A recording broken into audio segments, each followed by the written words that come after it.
Hey, what is up, YouTube? This is Cody on the Cash Kelly and AC Sports Network, bringing you the final NASCAR video of the season. Before we jump into that, I just want to real quickly congratulate the guys on the Cash Kelly and AC Sports Network for making it to 500 videos and having the dedicated viewer base and the success they've had.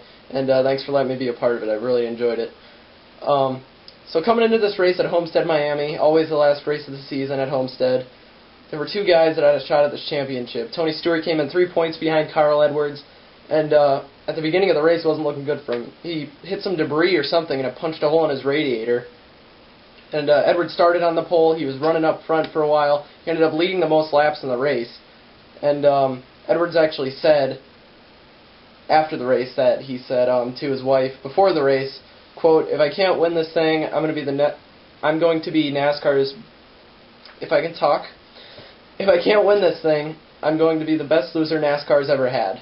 And that ended up happening. He did lose, but he was very, very formal about it, very nonchalant. It didn't seem like it was a big deal to him, but he really knew he just wanted to. He was pissed off because he ran so consistent all season.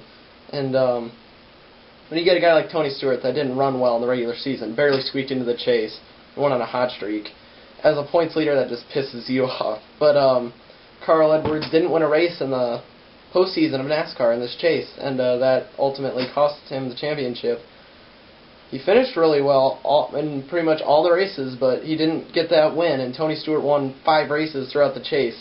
That's half of the races, so Tony Stewart really stepped up his game and jumped to that next level. So anyway, they were tied after the race. They finished 1-2, Stewart in first, Edwards in second, but Stewart won the tiebreaker by having the most wins of the two, obviously, with the 5, which was more than Edwards had.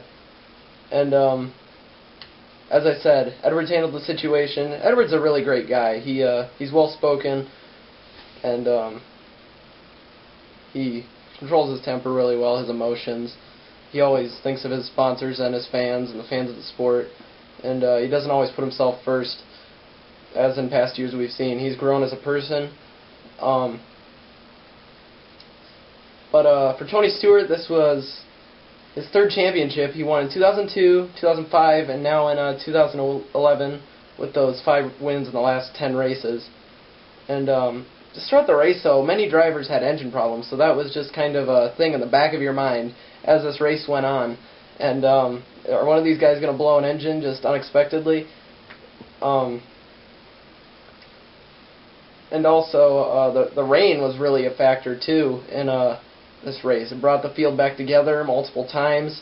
The weather was not cooperating. I strongly believe if the rain wouldn't have came, Edwards would have won this race if the rain wasn't there. Because Edwards was running up front all day, and the rain just kept on bringing Tony closer and gave him more opportunities. And finally, he got out in front of Carl on that last run, and Carl just couldn't close the gap for that last 40 laps or so.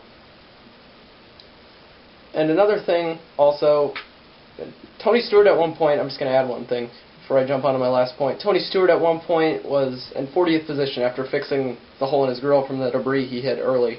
And he just charged back. He basically said, if we get a chance to get back into this, we're going to get in because our car is great, and they won't be happy to see us at all when we get up there.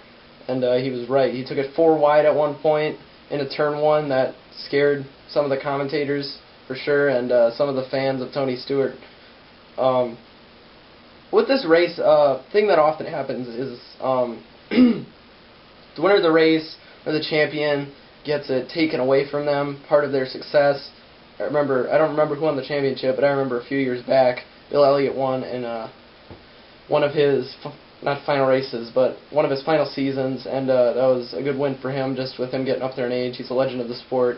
And the win was kind of taken away from him completely by the winner of the championship. I don't remember if that was before Jimmy Johnson's reign or not. I'm almost thinking it was before, but I'm not positive on that. And Bill didn't get the props he probably deserved for winning that race. It would have been a really nice moment if that had been at any other point in the season than the last race, where the championship winner was celebrating. In this case, it was really great because Tony Stewart was the only guy celebrating on the front stretch. Attention was all on him. He got full credit where it was deserved.